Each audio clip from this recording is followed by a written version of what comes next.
ओहो, क्या बात है बाबू, बैंक वैंक लूट कर आए हो क्या? हाँ। अरे तो फिर तो बोनस वोनस बनता है ना, इतने टाइम से लुटा रही है तेरे पे। 5,000 तो निकाल उस बंडल से। 2,000 भी तेरे औकात के हिसाब से बहुत है। ए, औकात की बात करता है? औकात? अब तो मैं 5,000 ही लेगी। देख, छोड़। क्या करेगी तू? छोड़। आसमान में बादल नहीं छाते साहब। पर मर्डर किसका हुआ? पुरुषोत्तम को गारंटी चाहिए तो उसका इस केस में नाम नहीं आएगा। उसने बोला है कि वापस फोन करेगा। वैसे मैंने मेरे बंदे लगा रखे हैं उसकी तलाश में। सर, इस माया के दोनों बेटे योगेश और जगदीश हमारे पास हैं। सर हो सकता है इन दोनों बेटों को कुछ पता, पर हमसे छुपा रहे हैं। जगदीश दादा, आपने कैसे मान लिया कि बाबा हमें ऐसे ही छोड़ के चले गए? मुझे तो बचपन में भी यकीन नहीं था और अब भी नहीं है। तू 9 साल का था और मैं 14 साल का, तो बचपन से तेरा था यार। तुझे लगता है बाबा ने मुझे कुछ अलग से कहा इसलिए मुझे यकीन हो गया? जितना तुझे पता है उतना मुझे पता है। जब उतना ही पता तो कैसे यकीन कर लिया कि बाबा हमें छोड़ के चले गए? जो आई ने बोला मैंने मान लिया, बस। मुझे इस केस के बारे में और भी जानकारी चाहिए। किसका मर्डर हुआ था, कब मर्डर हुआ था? पुरुषोत्तम अगर ये बोल रहा है कि उस पूजा वाले रूम में कुछ नहीं है, मतलब जरूर उस रूम में कुछ ना कुछ ये हमारा ध्यान भटकाया जा रहा है। मुझे स्ट्रांगली लग रहा है उस पूजा वाले रूम और इस मर्डर के बीच कोई ना कोई कनेक्शन जरूर है। सर, माया उस कमरे को हमेशा बंद रखती थी। कहीं ऐसा तो नहीं कि उस कमरे के अंदर कोई डेड बॉडी दफन हो? खान, तुम और तावड़े उस पूजा वाले रूम का दोबारा से पोस्टमार्टम करो।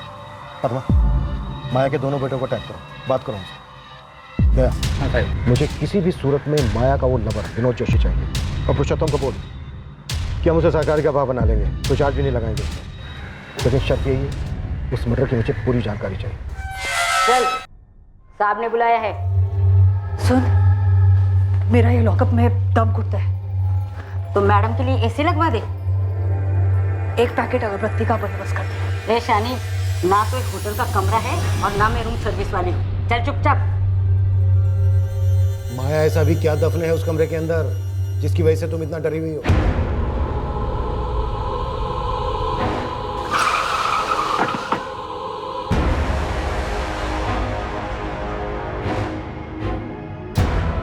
दावड़े सर, इस कमरे की हर दीवार का 1-1 इंच बाहर निकाल कर देखना है। 100% अंदर कुछ है। सर, लाश। चलो काम पे लग जाओ।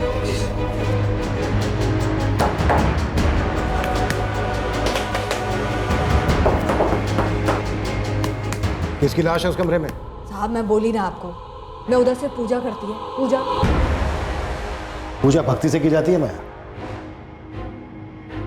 तुम डर की वजह से पूजा करते हो। किस चीज का डर है? किसको मार डाला तुमने जिसका डर तुम्हें ये सता रहा है कि वो कहीं भूत बन के तुम्हारे सामने ना आ जाए?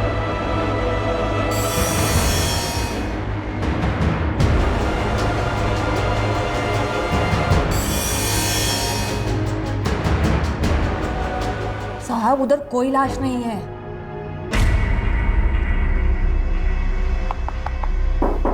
एक मिनट।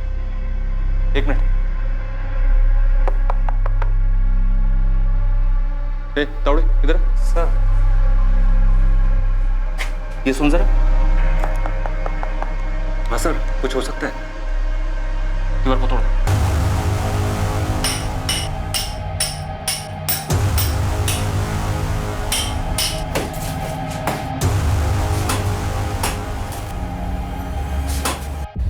योगेश भागा नहीं है मैडम, बस थोड़ा परेशान है। ठीक है, लेकिन है कहाँ पर? फोन नहीं उठा रहा है, गैराज भी नहीं जा रहा है, घर पर भी नहीं है। क्यों?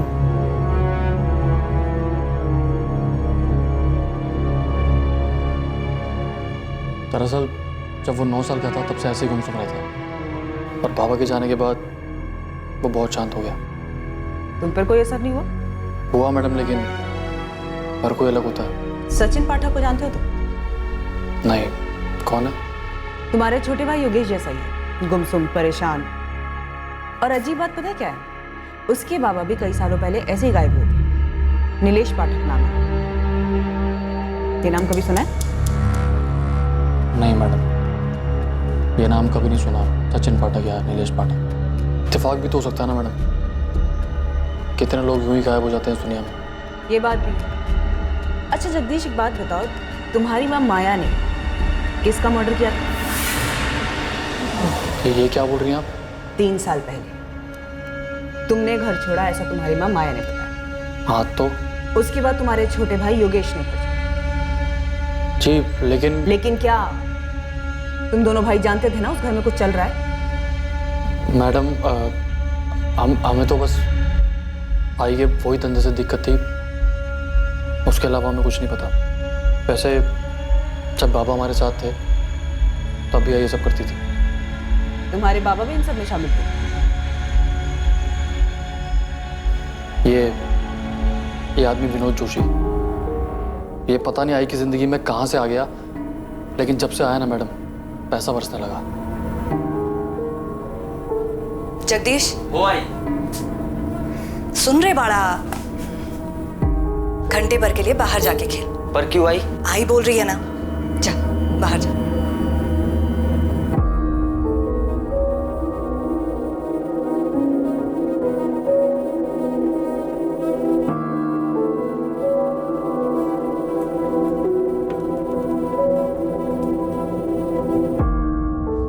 अरे जगया वो ठीक है, आइसक्रीम वाइसक्रीम खा, हाँ चॉकलेट वाला। बाबा कारपेंटर का काम करते थे, दोपहर में आई के पास अलग अलग लोग आते थे। ये समझने में ज़्यादा देर नहीं लगी कि क्यों आते थे और वहाँ क्या होता था।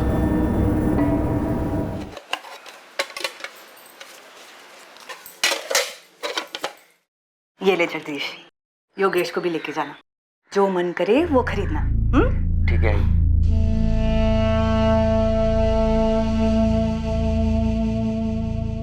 हम बच्चे थे, नई नई चीज़ें खरीदना अच्छा लगता था। योगेश और छोटा था, ना ही उसे कुछ समझ में आता था, ना ही कुछ पता चलता था। मैंने भी उसे कभी समझाने की कोशिश नहीं की। किसी भी बच्चे के लिए आसान नहीं होता है ये जानना कि उसकी माँ धंधा करती है। मेरे को मालूम है कि मेरे को सिर्फ पैसा चाहिए था, एक अच्छी जिंदगी चाहिए थी, मेरे लिए, मेरे बच्चों के लिए, और कुछ नहीं। मैं तुम्हारे धंधे की बात नहीं कर रहा हूं, कत्ल की बात कर रहा हूं। किसको मारा था तुमने? मैंने खुद को मार डाला साहब, पैसों के लालच में। मैं खुद रोज मरती थी। मैं अपने पति की कमाई से खुश नहीं थी। वो तो बस एक कारपेंटर था, उसकी कमाई से कुछ नहीं होता था। देख माया, मैं जितना कमा सकता था उतना कमा रहा है, इससे ज्यादा नहीं होगा। बस ये समझ लिए हम लोगों की किस्मत में इतना ही है। पढ़ी लिखी नहीं है लेकिन इतना जानती है, गरीब पैदा होना किस्मत की बात है, लेकिन गरीब मरना बेवकूफी। तो ये भी जानती होगी ना कि जितना चादर होता है उतना ही पैर फैलाना चाहिए। शादी के टाइम पे एक दूसरे का औकात बराबर से मालूम था ना हम लोग को। तो क्या औकात बदला नहीं जा सकता? जितना कमाता हूं उतना ही है, नहीं हो पाएगा उससे ज्यादा मेरे से। और ये फालतू का ना सपना देखना बंद कर दो। मैं नहीं छोड़ पाई अपने सपनों को। सपने देखना कैसे छोड़ सकता है कोई? मेरी विनोद से मुलाकात हुई, वैसे भी मैं अपने पति से दूर जा रही थी। मेरी विनोद से नजदीकियां बढ़ी और पैसों से भी। क्या बकवास कर रहा है? पागल हो गया है क्या? क्या रे, इतना क्या फड़फड़ा रही है तू? हाँ, ये देख, ठंडे दिमाग से सोच। जो तेरे मेरे बीच में है, जो तेरे और प्रशांत के बीच में है, वही तो करने को बोल रहा हूँ तेरे को। विनोद, मेरे साथ ऐसी बात करने का नहीं, निकल इधर से। ओ बाबा, जाता हूँ मैं, लेकिन ना तू खुद चल के सामने से मेरे को ये बोलेगी, और वो भी लव कर।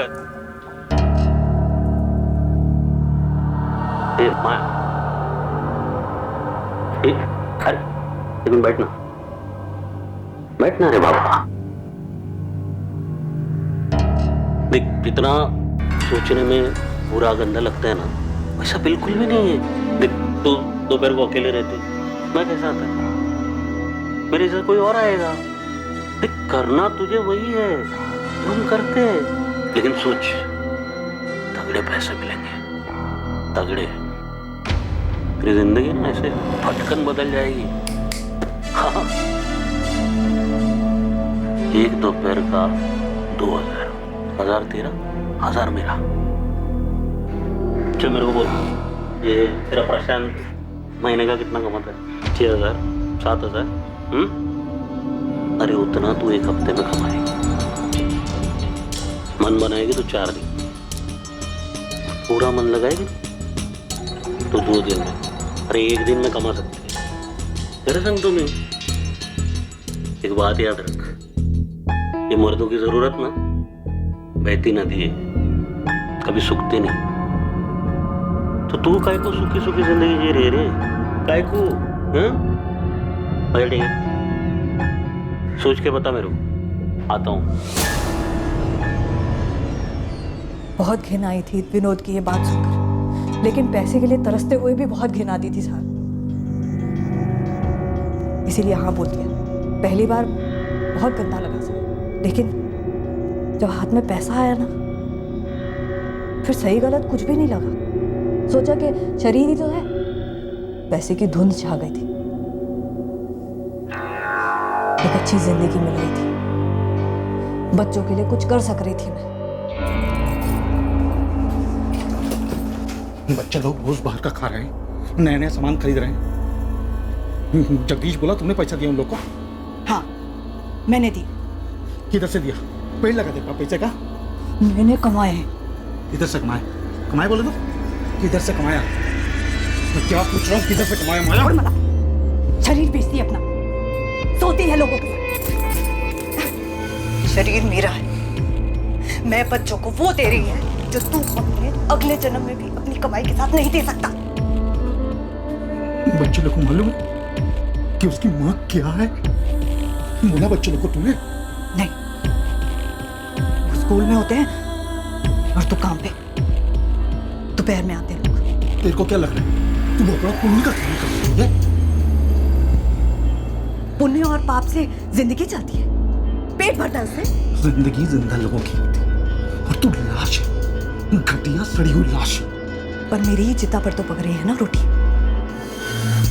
बस मैं तो यही जानती हूँ। प्रशांत ने रोज दारू पीना शुरू कर दिया। वो ये सच्चाई सहन नहीं कर पाया और एक रात हम सबको छोड़कर चला गया। मेरे को पता था कि वो वापस नहीं लौटेगा। मैंने ये सच्चाई मान ली थी। मैंने प्रशांत से कभी झूठ नहीं बोला और आप लोगों से भी नहीं बोल रही है सर। मैं सच बोल रही है, मैंने कोई खून वून नहीं किया है। माया, अभी तक तुमने हमें अपनी जिंदगी की सच्चाई बताई है, उस कत्ल की नहीं। हमें उस कत्ल की सच्चाई चाहिए। जगदीश, तुम अभी कुछ छुपा रहे हो। मुझे मालूम है कि तुम जानते हो कि तुम्हारी माँ ने किसका कत्ल किया। किसी का नहीं। तो फिर उस बंद दरवाजे के पीछे, जिसे तुम्हारी माँ पूजा का कमरा कहती थी, किसकी लाश दफन है? किसी की भी लाश नहीं हुआ।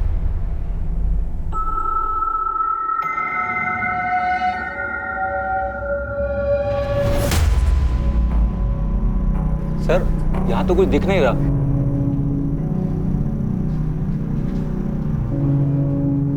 तो फिर है कहाँ?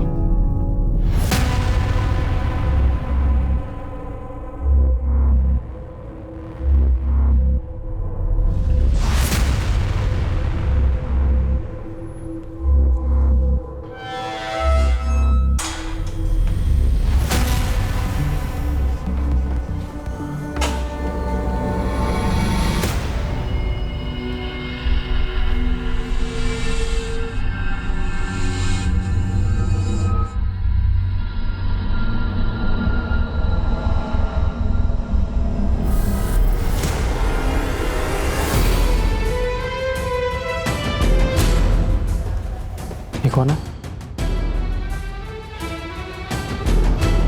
ये मेरे बाबा। तुम्हारा नाम क्या? सचिन पाठक। क्यों? नहीं, ऐसे ही पूछा।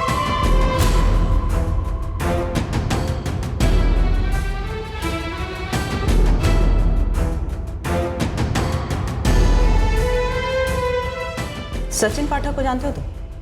नहीं। कौन? उसके बाबा भी कई सालों पहले ऐसे ही गायब हुए। नीलेश पाठक नाम है। ये नाम कभी सुना है? मेरे बाबा हैं। जब दिल अपराध बोध में डूबा होता है तब घृणा अपने कुकर्मों से नहीं बल्कि खुद से होती है।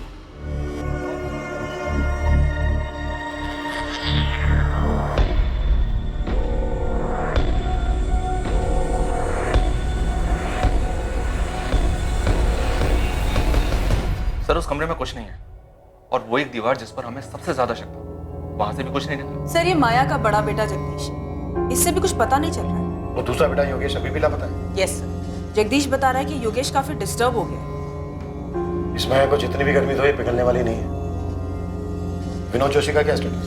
हमारी टीम और दया के लड़के दोनों लगे हुए हैं, पूरे शहर में अलर्ट इशू किया। और पुरुषोत्तम वो अभी तक सामने क्यों नहीं आया? उसने दया से कहा था कि शाम को फोन करेगा, लेकिन सर अभी तक फोन किया नहीं उसने। अभी तक हमारे पास बस ये एक ही लीड थी, पुरुषोत्तम या फिर विनोद जोशी आता है। पता नहीं क्यों मुझे ऐसा लग रहा है कि उस दिन माया का पति प्रशांत भाटे घर छोड़कर गया ही नहीं था।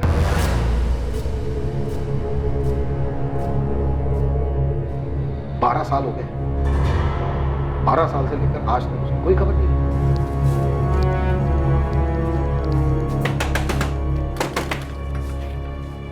दादा, वो पुलिस आई के पूजा घर के बारे में कुछ कह रही है। उस कमरे में कुछ है क्या? आपको कुछ पता है? योगेश बावला हो गया। मुझे 1000 बार बता दिया, मुझे कुछ नहीं पता। बाबा का है? मुझे भी उतना ही पता जितना तुझे पता है। जी अपनी जिंदगी और मुझे भी जीने दे। 12 साल हो गए उस बात को, कब तक परेशान रहेगा? बाबा में छोड़ के चले गए थे, अब जाने दिन सब बातों। नहीं, वो हमें छोड़ के नहीं गए थे। दादा सच बताओ, क्या बाबा कभी गए भी थे?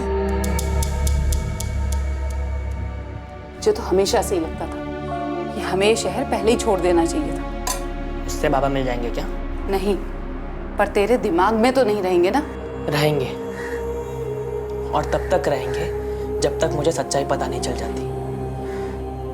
क्योंकि ये जो बोला जा रहा है नाई, ये झूठ है। और ये तो तू भी जानती है नाई, कोई तो ऐसा होगा नाई जो सच्चाई जानता हो। बाबा को कोई दोस्त या कोई भी।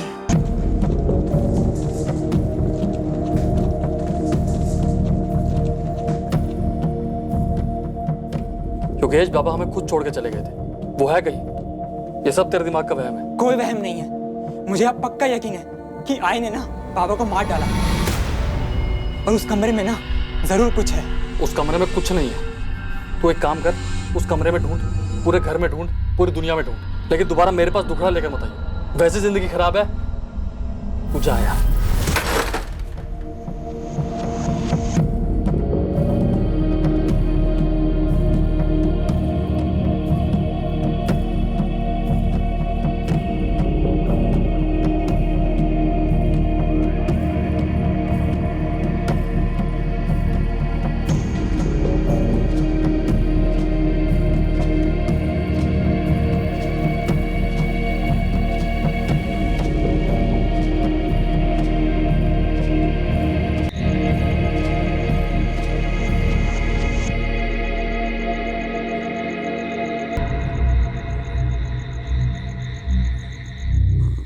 माया,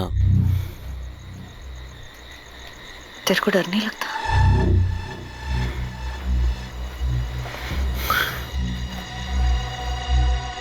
नहीं, पर तू भी डरना छोड़ दे माया।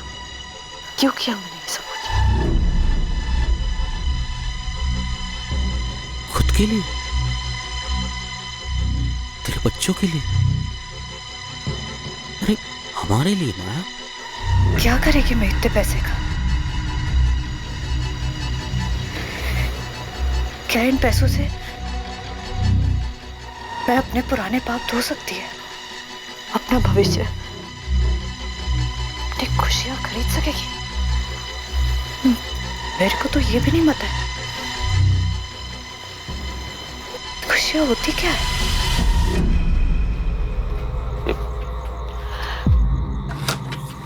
माया,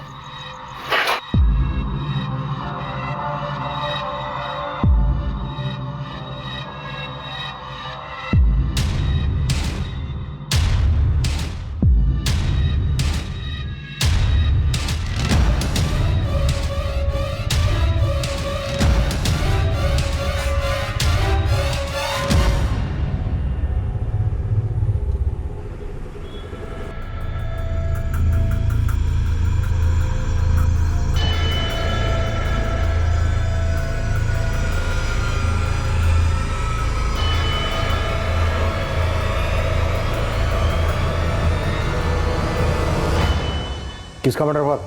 मुझे नहीं पता साहब, मैं तो उसका थोबड़ा भी नहीं देखा था साहब। मैंने सिर्फ उसकी लाश ठिकाने लगाने में मदद की थी साहब। कब की बात है ये? कई साल हो गए साहब, याद नहीं। लाश कहाँ ठिकाने लगाई थी? वो जंगल में साहब। कौन से जंगल? कातरज के जंगल में। मैं उन दिनों विनोद भाऊ का टेम्पो चलाता था। एक रात को उन्होंने मुझे माया ताई के घर बुलाया भाऊ।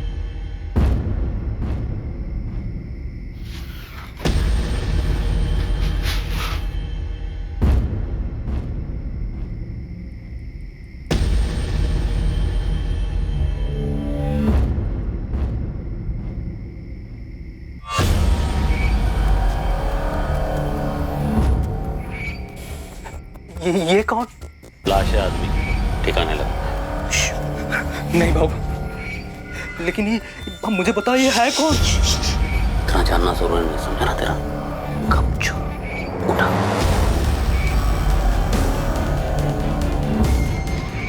उसी रात हम उस लाश को कातरज के जंगल में ले गए।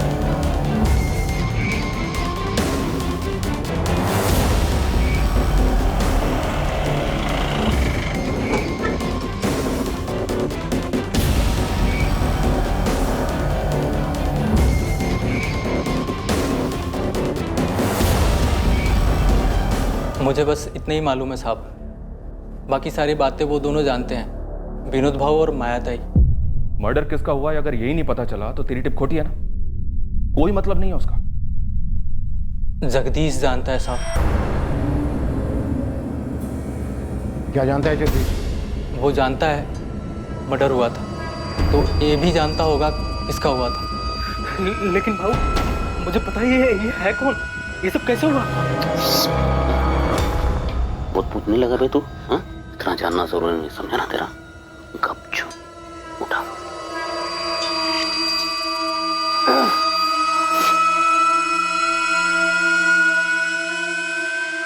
जगदीश वही था, उसने शायद खून होते हुए देखा हो साहब। और तेरा ये विनोद भाव कहाँ मिलेगा सर? पूर्वी लॉज। हो सकता है पुरुषोत्तम झूठ बोल रहा हूँ, फिर भी एक चांस है। पूर्वी लॉज से विनोद को उठाओ और कातरज पुलिस से बात करो। मैं जगदीश और माया इनसे दोबारा बात करता हूँ। खान इतना तो पक्का है कि उस घर का कुछ ना कुछ अतीत है। ताला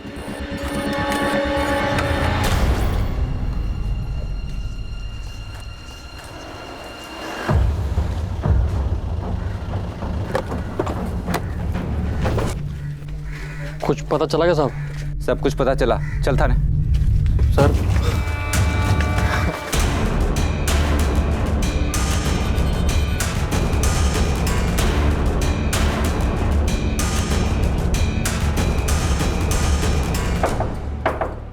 रूम सर्विस।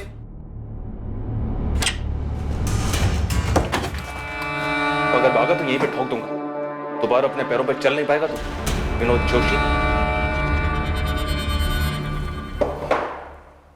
माया, तुम्हारे पति प्रशांत भाटे ने कभी घर छोड़ा ही नहीं था, है ना? वैसे कातरज के जंगलों में हम उस लाश की तलाश कर रहे हैं। भूतों से डर लगता है ना तुम्हें? हमें भी लगा तुम्हारे घर में अजीब, ऐसे लगा जैसे कोई भटकती आत्मा हो। नाराज सी। तुम्हारा खेल अब खत्म हो गया है माया। पुरुषोत्तम ने सब कुछ बोलती है, विनोद जोशी को अरेस्ट कर लिया और हमें यह भी पता चल गया है कि तुम्हारा बेटा जगदीश उस कत्ल का गवाह है, उसको भी उठा लिया। साहब, जगदीश उस टाइम बच्चा था, उसने कुछ नहीं किया, उसको छोड़ दो साहब। तुमने और विनोद जोशी ने मिलकर मारा ना प्रशांत भाटे को? नहीं साहब। ठीक है, पुरुषोत्तम और विनोद जोशी के साथ अब हम जगदीश को भी तोड़ेंगे। साहब, मैं सच बोल रही है कि तुमने और विनोद जोशी ने मिलकर प्रशांत भाटे को मारा। नहीं, सच चाहिए मुझे माया, सिर्फ सच। वो प्रशांत नहीं था, वो मेरा एक ग्राहक था।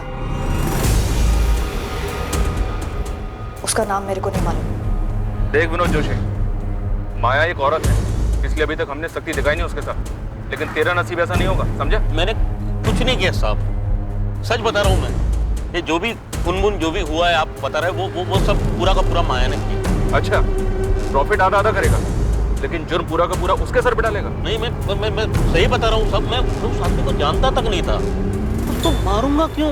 पुरुषोत्तम ने बताया कि तू भी उनके साथ था। तूने देखा था वो?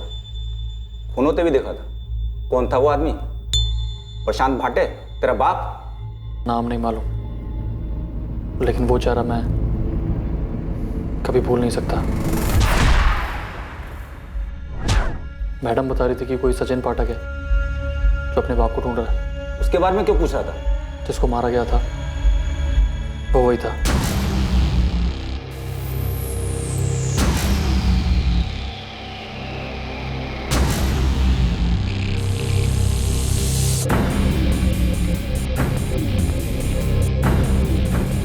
मेरे को लगता है ये मर गया।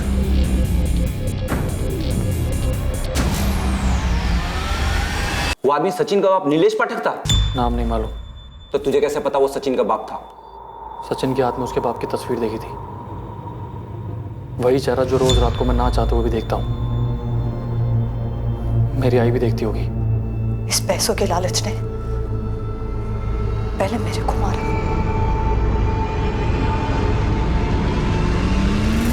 फिर मेरे हाथों उस गिराह को मरवाया।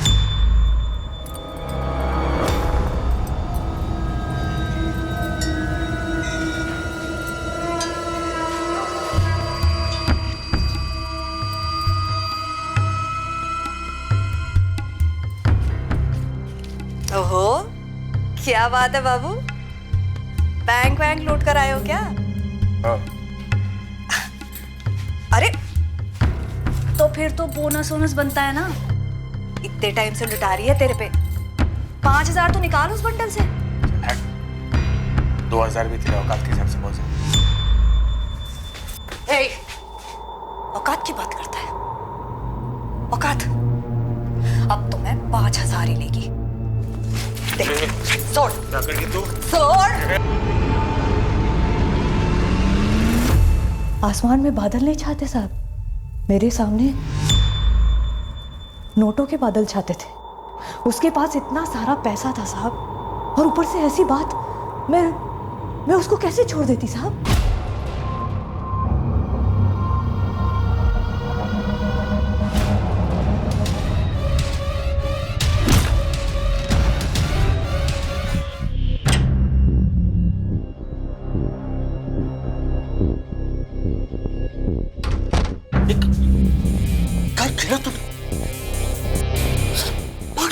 नोटों की गड्डी लेकर घूम रहा था साला। जरा से पैसे ज्यादा क्या मांग लिए, औकात दिखाने लगा। मारा नहीं है, सांस चल रही। अस्पताल लेके चलते।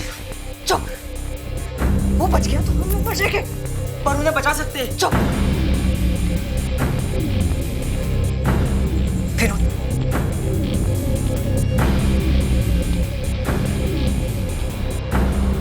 नहीं आई। ये क्या कर रही हो?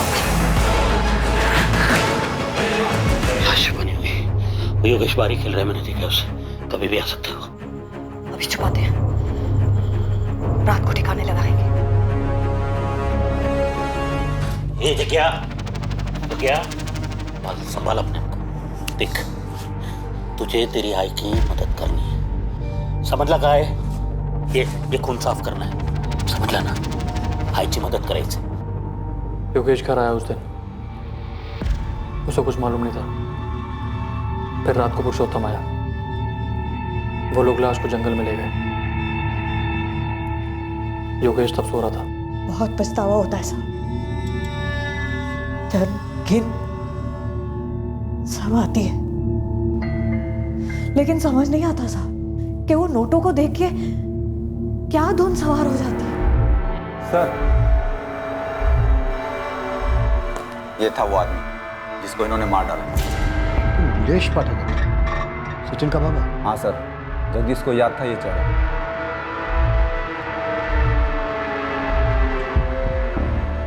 ये था ना वो?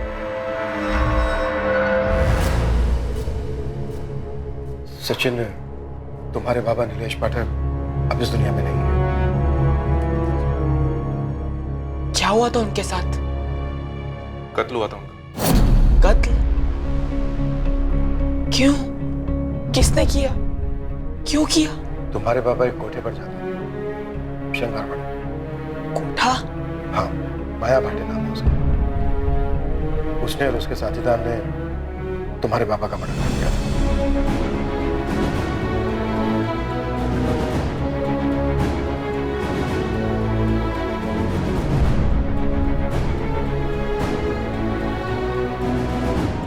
सचिन का पिता नीलेश पाठक 21 जून 2009 को अपने साथ एक 1.5 लाख की कलेक्शन कर अपने घर लौटने से पहले माया के घर गया था।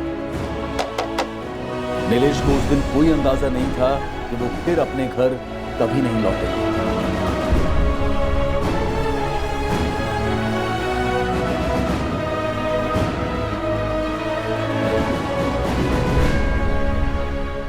जुलाई 2009। हाँ, इस केस फाइल के हिसाब से 2 जुलाई 2009 को यहाँ कातरज के जंगल में एक लाश मिली थी।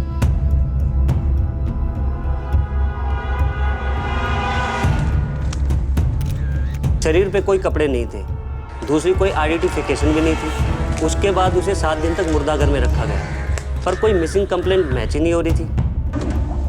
उसके बाद 9 जुलाई 2009 को उस लावारिस लाश का अंतिम संस्कार कर दिया गया। इस केस के इन्वेस्टिगेशन ऑफिसर 3 साल पहले रिटायर्ड हुए। इस नीलेश की मिसिंग रिपोर्ट दर्ज नहीं हुई थी, बस इसके खिलाफ पैसे लेकर फरार होने की शिकायत की गई थी।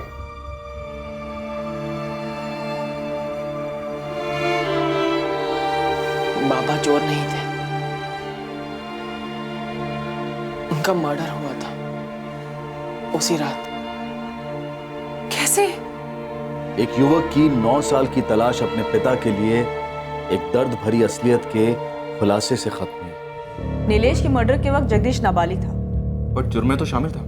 नीलेश का हमें बर्थ सर्टिफिकेट निकलवाना होगा, उसकी एज के साथ रिपोर्ट फाइल करनी होगी। कोर्ट को डिसाइड करने दो। और सर, वो कमरा? हाँ, वो कमरा। सर, अभी भी लगता है कुछ अधूरा है, कुछ बाकी है जिसका पता लगाना है। ये पुरुषोत्तम पूरी बात नहीं बोल रहा। और तुम लोगों को तो वहां कोई लाश नहीं मिली। लेकिन सर, माया को जो इतना डर लगा रहता है, क्या वो डर सिर्फ एक अजनबी को लेकर या सिर्फ एक ग्राहक को लेकर हो सकता है? प्रशांत भाटे, उसका पति, जो कभी घर लौटा ही नहीं।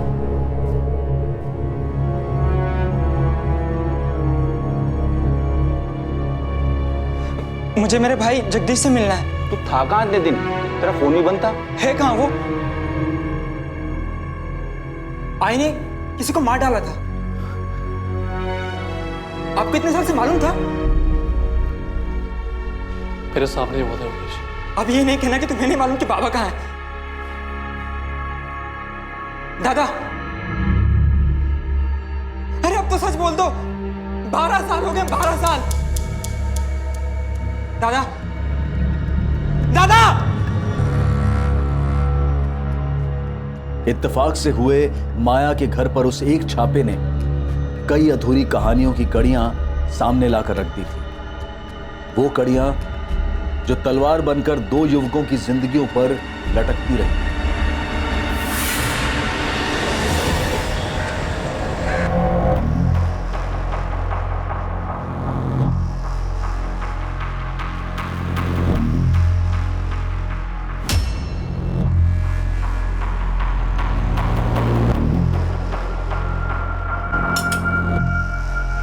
आखिरकार योगेश का बड़ा भाई जगदीश टूटा।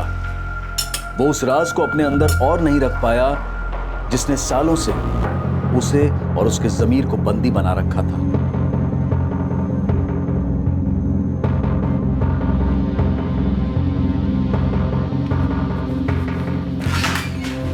सर, जगदीश भाटे कुछ कहना चाहता है, कुछ और भी बात है। नीलेश पाठक के अलावा मेरी आई ने किसी और का भी कत्ल किया था सर। तुम्हारे पिता का?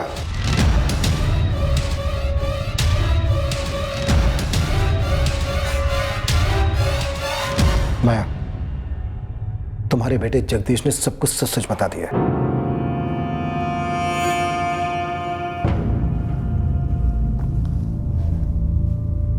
अच्छा है साहब, क्या सच बोलने से, कबूल करने से दर्द कम होता है क्या? हो सकता है, लेकिन जुर्म कम नहीं होता। तो सच यही है साहब कि जगदीश और योगेश का बाप मेरा पति प्रशांत उस रात घर छोड़कर चला गया था। मेरे को नहीं मालूम था कि वो वापस आ जाएगा। तो कौन होती मेरे पूछने वाली? तेरे क्या लगा मैं क्या कभी लौट के नहीं आया क्या? तेरा हाथ भी लोग जो साला दिन में आता था अभी रात को भी आने लगा क्या इधर? उसने कुछ नहीं किया, जो भी किया मैंने अपनी मर्जी से किया। छोड़ दिया।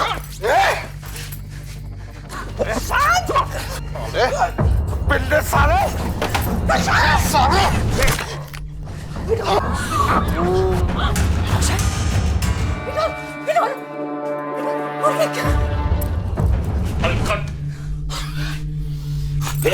चल इसको हॉस्पिटल लेके चलते। चल चले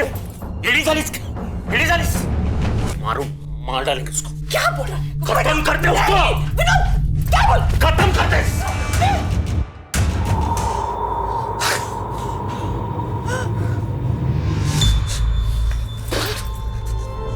ए माया बगरे माझे समोर बघ।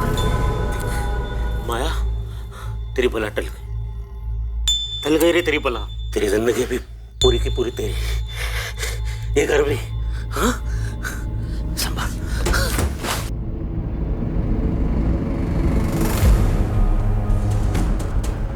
तेरे बाबा की कसम है, तू किसी को नहीं बोलेगा ना? योगेश को कुछ नहीं बताना, कुछ भी नहीं बोला उसको।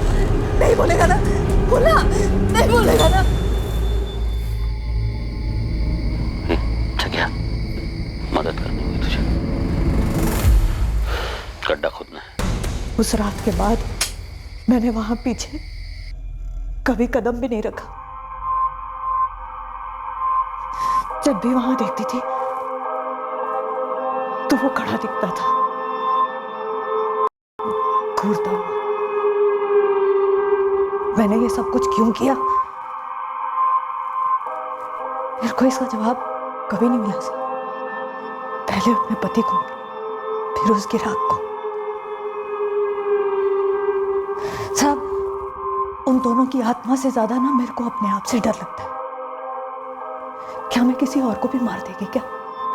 मेरे जीते जी ना ये डर जाने वाला नहीं है साहब, ये मेरे को मालूम पड़ गया।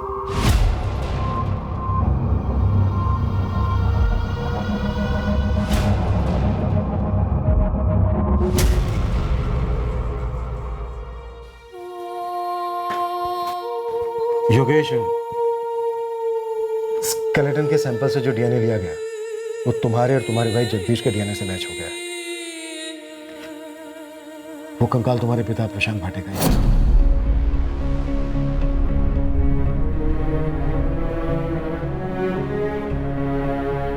मुझे मालूम था सर, मेरे बाबा मुझे कभी ऐसे छोड़ के नहीं जा सकते थे। जगदीश पर लगे चार्जेस में इस बात का ध्यान रखा गया था कि दोनों मर्डर्स के वक्त वो नाबालिग था। विनोद जोशी और माया भाटे पर आईपीसी की धारा 302 का चार्ज लगाया गया है। 2006 में प्रशांत भाटे के कत्ल के लिए और 2009 में नीलेश पाठक के कत्ल के लिए। साथ ही दोनों पर आईपीसी की धारा 201 भी लागू की गई है, सबूतों को मिटाने के जुर्म।